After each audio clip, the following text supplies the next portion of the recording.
Sagung Dumadi Rahayu. Rahayu sedayanipun.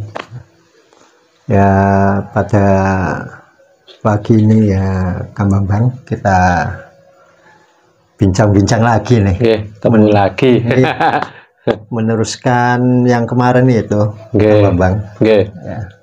Ya, kita jauh-jauh nih. Saya dari Magelang, panjenengan dari Semarang. Betul. Niat sowan kepada Pak De Togo ini kan ya untuk menempuh ilmu Jawa nih Pak. Ya, ngangsu kawruh. Ngangsu kawruh nih. Betul.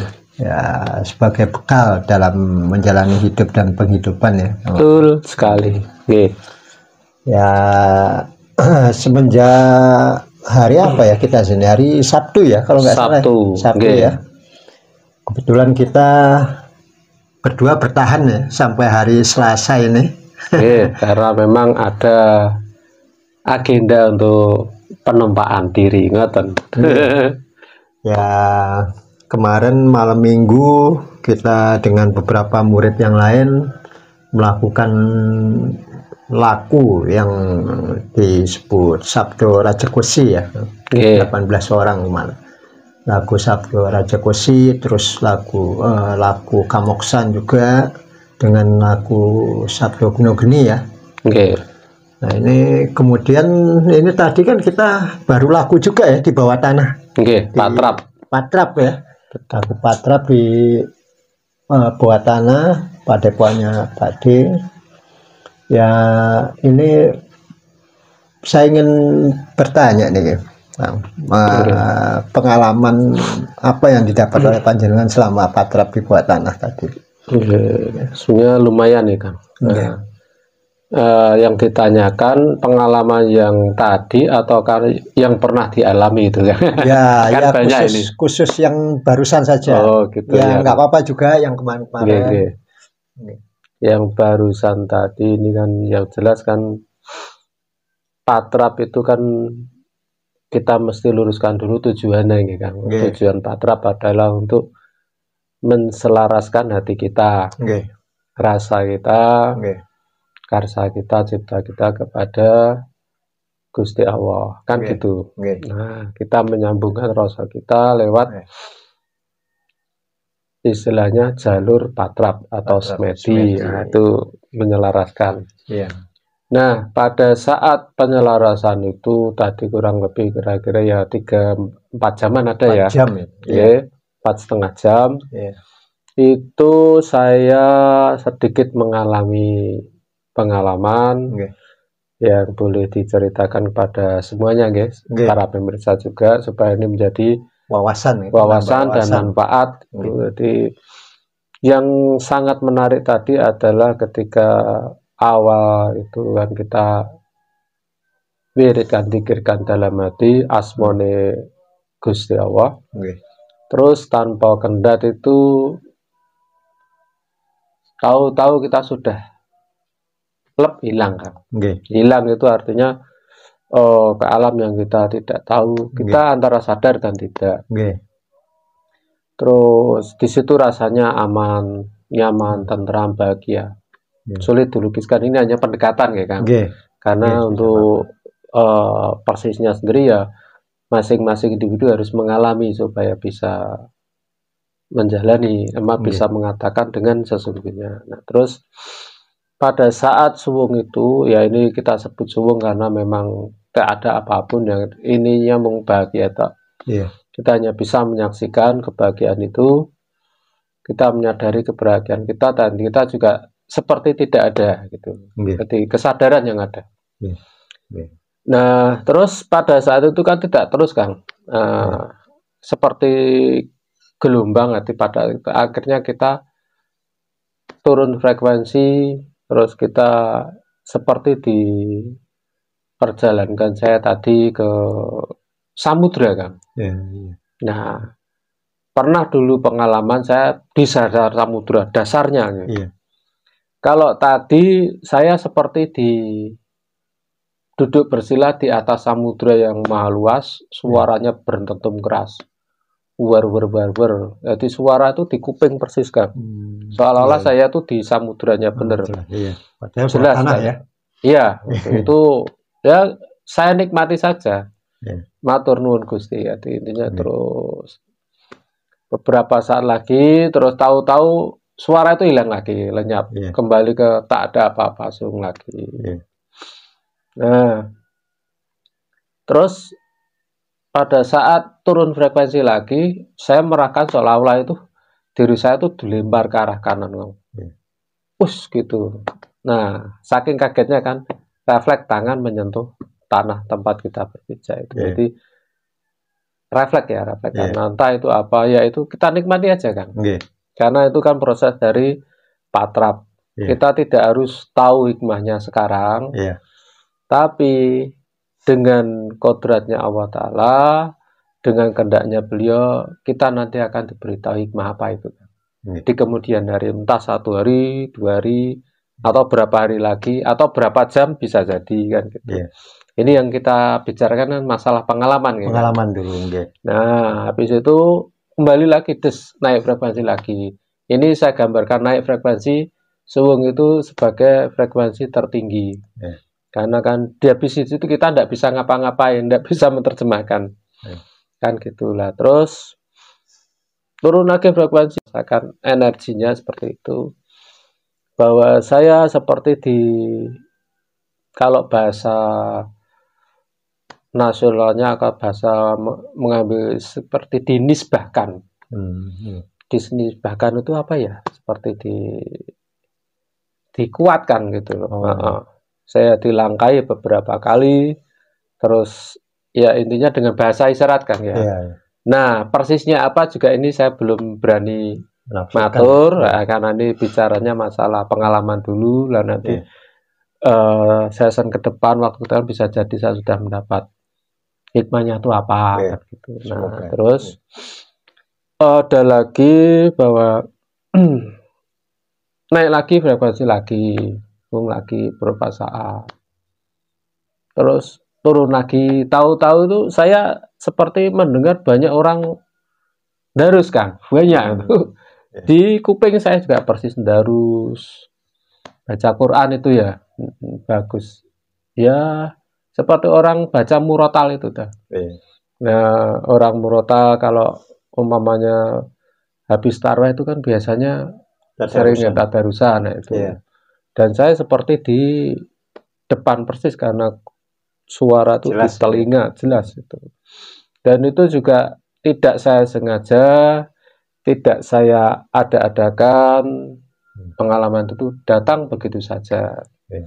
Nah, ini saya kira juga kalau ini saya sudah bisa meraba ini Kang, bahwa hikmahnya kenapa ada tadarus. Tadarus adalah salah satu bentuk kalam ilahi, kalamnya Gusti Allah selain kalam pada jagat raya ini kan. Jadi intinya bahwa kita diperintahkan untuk terus belajar. Belajar tentang apa? Ya tentang kalam Allah itu sendiri kan gitu kan. Nah, itu tadarus itu kan mewakili. Jadi sebetulnya kalam Allah itu bukan hanya dalam kitab suci Quran saja, bisa jadi juga dengan kitab suci yang lain, dan juga ada yang namanya orang tua bilang dulu namanya kitab teles ya kan. Kitab teles adalah kitab yang terurai dalam jagat raya ini, ya ciptaan Allah itu sendiri, ciptaan Gusti Allah itu yang sendiri, itulah itu kan kitab. Kita sendiri juga kitab sebenarnya, hanya kita saja yang belum tanggap untuk membenahi hikmah apa yang terkandung. Kira-kira gitulah. Ini gantian nih Kang, monggo kalau Kang Dadan ada pengalaman bisa diceritakan agar menjadi manfaat semuanya gitu Kang, monggo Kang. Ya, ketika kita berdua melakukan patra bibuatana tadi, kalau saya pribadi itu ketika saya memulai patra, nah, di situ saya sudah mengalami satu kondisi antara sadar dan tidak sadar. Nah, itu sendiri saya berapa kali Kang merasa ditarik Kang. Nah, itu saya tidak tahu siapa yang menarik, entah di mana, atau saya merasa ditarik, sehingga ketika saya sudah merasa bahasanya sudah kosong ya, sudah suwung, tidak sadar. Suwung. Ya, alam bawah sadar. merasa ditarik. Saya berusaha ini kembali lagi, patah lagi, tarik lagi. Pokoknya sampai ada 6 kali kan. Iya. Nah itu saya sampai sekarang pun belum bisa menafsirkan mengenai pengalaman saya pribadi itu kan.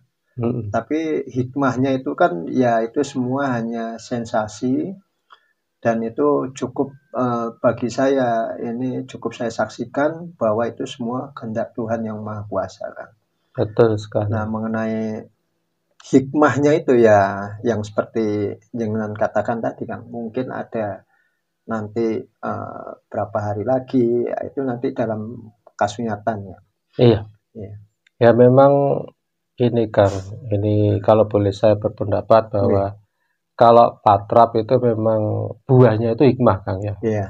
Kalau pengalaman itu kan wasilah atau lumantarnya di pohonnya. Kita untuk dapat buah kan ada pohon kan. Nah pohonnya itu pengalaman itu tidak pohon tidak buah tidak jauh dari pohon. Pasti artinya kalau pohonnya subur ya buahnya pasti biasanya kodratnya alam akan bagus, besar, memuaskan kan gitu. Nah ini kan kalau hikmah nanti kita ikhtiarkan, kalau kita budidaya, artinya apa? Ya dengan laku juga kan gitu. Nanti akhirnya saya yakin sekali bahwa namanya hikmah itu nanti akan masuk ke hati kita, terus tercetus dalam pikiran kita lah. Setelah mewujud atau mengejawantah dalam alam pikiran kita, maka kita dalam perbuatan keseharian itu akan terbaca kan. Jadi intinya seumpama perjalanan kita lebih bisa menahan diri, kalaupun nanti seumpama kita ada sedikit yang namanya kondisi dunia itu kan tidak selalu dengan kehendak kita. Ada yang kondisi biasa, ringan, atau ada keterlaluan, dan kita hanya bisa sekadar membenahi saja kan gitu. Jadi tidak terlalu dengan kondisi itu. Makanya mungkin yang ingin, mohon maaf ini Kang, saya potong mumpung masih ingat ya. Jadi dari laku-laku yang kita lakukan ini harus ada dampak positifnya ya Kang ya. Ya itu pasti Kang. Insya Allah kita mendapatkan dampak positif, karena kan namanya perjalanan itu patrap sesungguhnya tuh kan. Kalau patrap kita di semedi itu kan ngasah. Nah, latihan. Latihan ngasah yang dengan kualitas yang lebih bagus, dengan waktu yang sangat terbatas kita bisa memetik pelajaran. Tapi dalam pelajaran kehidupan sesungguhnya itulah patrap sesungguhnya. Karena kan bisa jadi kita di kehidupan ini secara lahiriah tidak menyenangkan, ya toh Kang? Nah, kadang diuji oleh Allah Ta'ala, ekonomi agak sulit. Nah, pernah juga mengalami ekonomi melimpah, kan? Terus juga keadaan menenteramkan, kadang keadaan memancing kegalauan. Nah, itu kan sebetulnya hal biasa kan. Secara alam, karena kan Gusti Allah, hidup ya. Gusti Allah sendiri sudah berkalam atau berdawuh di Quran itu sendiri ya, bahwa semua umat Allah Ta'ala terutama yang menjadi pilihannya akan diuji, kan gitu tuh kan. Nah, jadi seumpama kita, diri kita ataupun orang lain tengah menghadapi secara lahiriah kesengsaraan ya Kang. Ini hanya mewakili bahasa saja atau penderitaan, belum tentu itu adalah kejelekan. Dan juga belum tentu Allah itu tidak meridhoi kan. Karena Allah itu maha berkehendak. Bisa jadi seseorang yang tengah menjalani cobaan itu tengah dipersiapkan oleh Allah untuk menaiki derajat rohani yang lebih tinggi, kan kira-kira gitu kan. Ya ini kan saya pernah membaca juga. Artinya kalam Tuhan itu ada segolongan umat yang ketika dia diberi kesenangan, dia merasa dirinya dimuliakan, Kang. Betul. Nah, ketika di saat diberi sedikit kesulitan, nah itu dia merasa, oh, aku sedang dihinakan oleh Tuhan. Nah, di situ konotasi dimuliakan dan dihinakan itu kan sangat berbeda. Betul. Penilaiannya dari sisi penilaian manusia maupun sisi penilaian Tuhan itu sendiri ya. Jadi bukan berarti diberi kemudahan, fasilitas, harta yang berlebih, dan segala macam perangkat-perangkat di dunia ini, itu bukan berarti dia sedang dimuliakan. Nah, kalau diujo namanya. Diujo ya kan. Ya, diujo. Kalau bahasa santrinya istidroj. Ya kan. Nah, ini kadangkala kalau kita tidak pandai dalam mengolah cipta rasa karsa kita, itu kita akan terjebak kan di situ kan. Gede rumongso jadinya. Wah, aku lagi dimulyake iki, ya kan. Nah, ketika ini, wah, gue ini nih gara-gara pemahamannya yang keliru sehingga dihinakan. Nah, artinya penegasannya itu kan bukan seperti itu, Kang ya. Dimuliakan dengan dihinakan itu. Jadi semuanya itu kan satu, Kang. Ini kalau boleh ini saya tarik garis lurus ya. Benang merahnya bahwa semua laku kita kan tergantung Allah Ta'ala, kan. Karena kan kita makhluk itu wayang toh, Kang. Wayang sakarpe dalang ya. Nah, dilalah pas jadi antagonis ya apa boleh buat. Tapi semuanya itu kan tidak serta-merta, Kang ya. Karena secara kodrat kita manusia dilahirkan itu dibekali dengan kebaikan. Ada nafsu juga, semua dikasih nafsu. Cuman ternyata beda-beda orang dalam mengendalikan nafsu. Berarti kan tergantung juga menata perjalanan toh, Kang. Nah, terus mengenai tadi kayak pas enak, biasanya ini kan secara lahiriah, Kang ya. Nah, itu keadaan enak ditandai dimuliakan. Nah, terus kalau tidak enak dihinakan. Itu kan tuduhan orang, Kang, kepada Tuhannya kan gitu. Sebetulnya bisa jadi itu terbalik. Kan gitu. Jadi kalau hemat saya berdasar sudah ya ini yang hikmah-hikmah yang kita lalui melalui perjalanan yang sudah kita jalankan selama ini, bahwa semuanya tergantung kita, Kang. Diri kita, hati kita. Karena awal juga pernah dawuh bahwa apa yang terjadi itu tergantung dari prasangka hambaku kepadaku. Kan gitu. Nah, tadi kembali ke kita. Karena kita diberi kuasa sebetulnya, kan. Kenapa? Kita diberi kuasa untuk hidup. Sebagai bukti, kita berkuasa untuk cari nafkah. Kita berkuasa untuk mendidik anak. Nah, kuasa itu adalah daya kekuatan yang dititipkan Gusti Allah kepada kita. Kan gitu, kan? Nah, mengenai tadi kalau keadaan yang pas hari ini kita terima pas tidak enak, berarti kita tadi disuruh sabar toh, Kang. Nah, disuruh belajar menerima. Sak nerimone berarti kan belajar ikhlas. Nah, ya betul, berarti itu kan tidak jelek toh, Kang. Tidak. Justru harus memang seperti itu. Nah, berarti kan Allah kan kalau tujuannya begitu berarti kan Allah meridhoi. Nah, jadi tidak selalu apa yang kita alami secara lahiriah itu rendah, hina, belum tentu tidak diridhoi. Karena semua tergantung cara menjalani itu, Kang.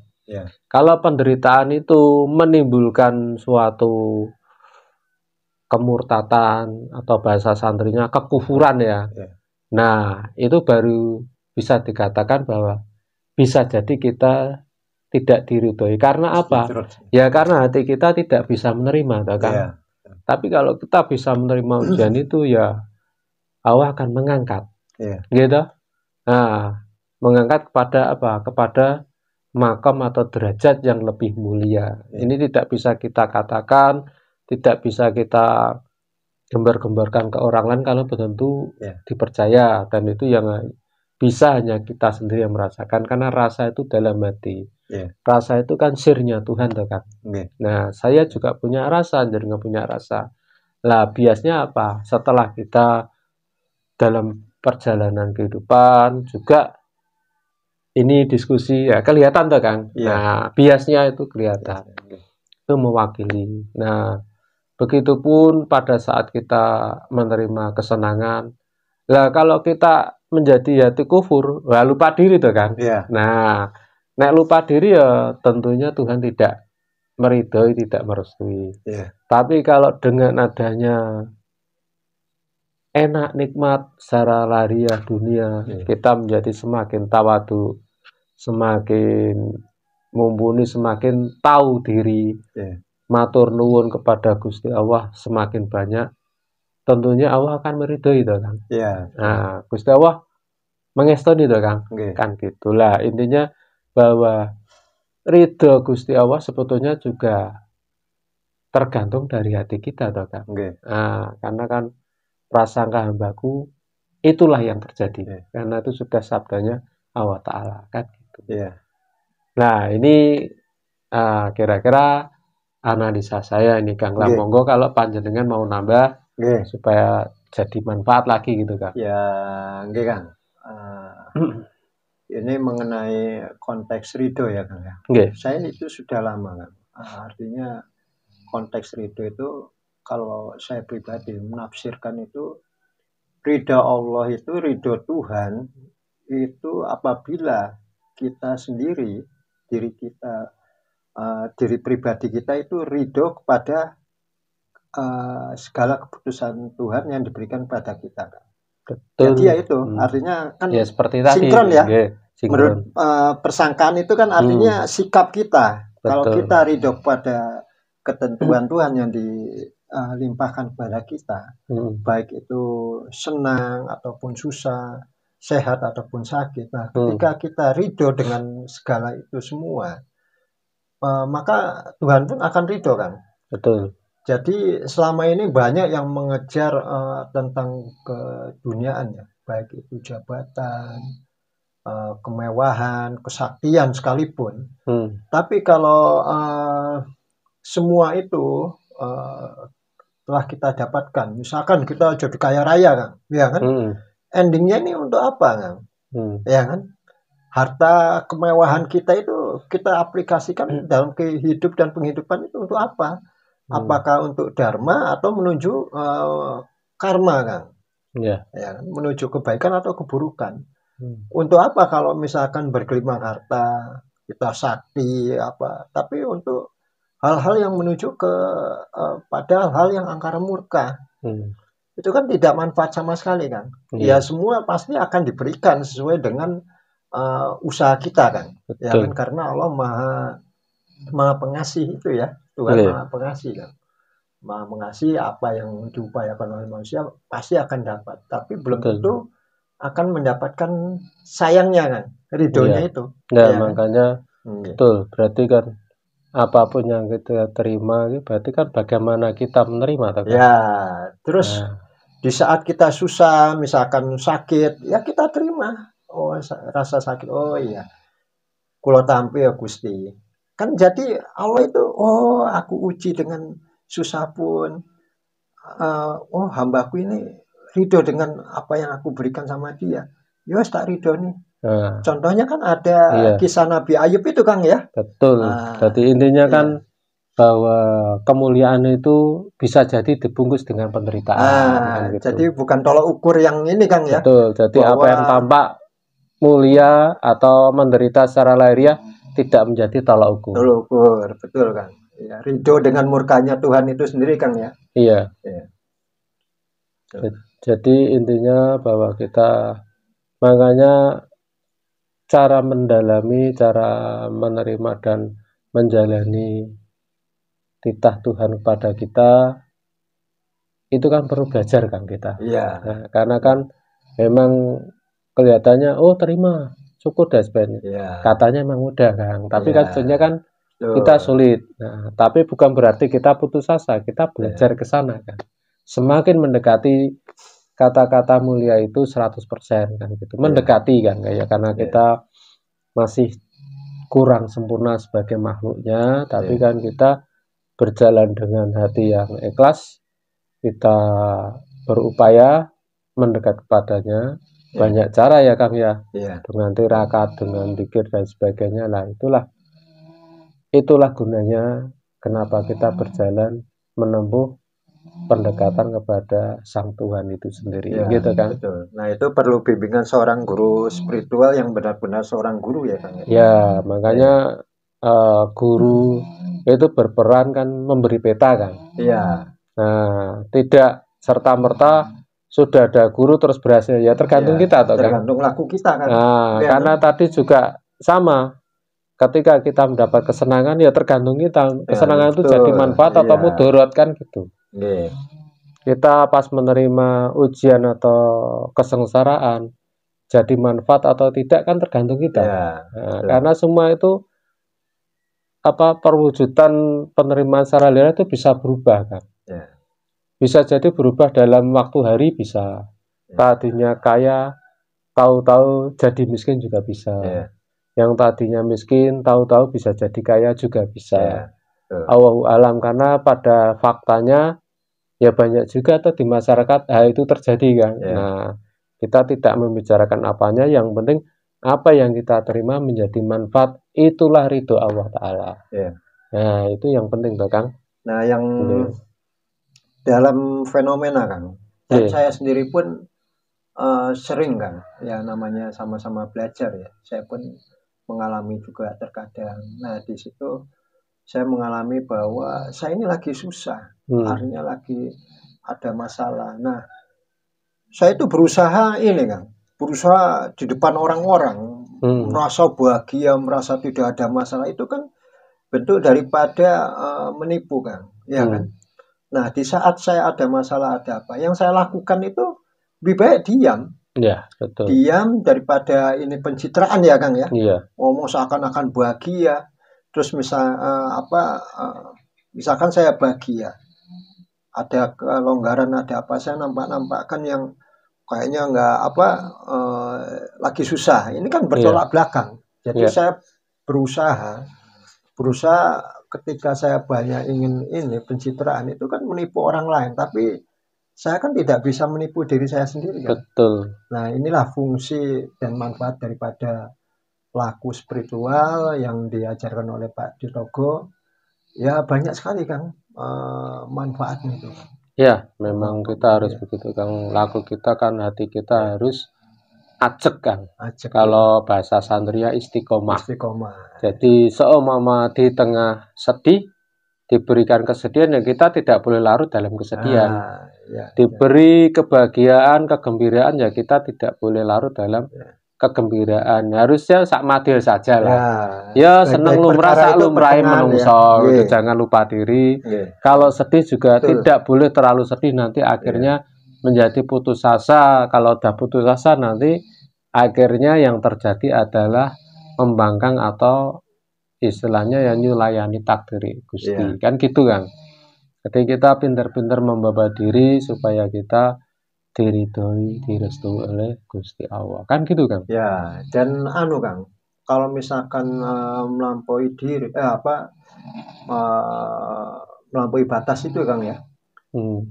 Itu akhirnya akan menilai orang lain Kang.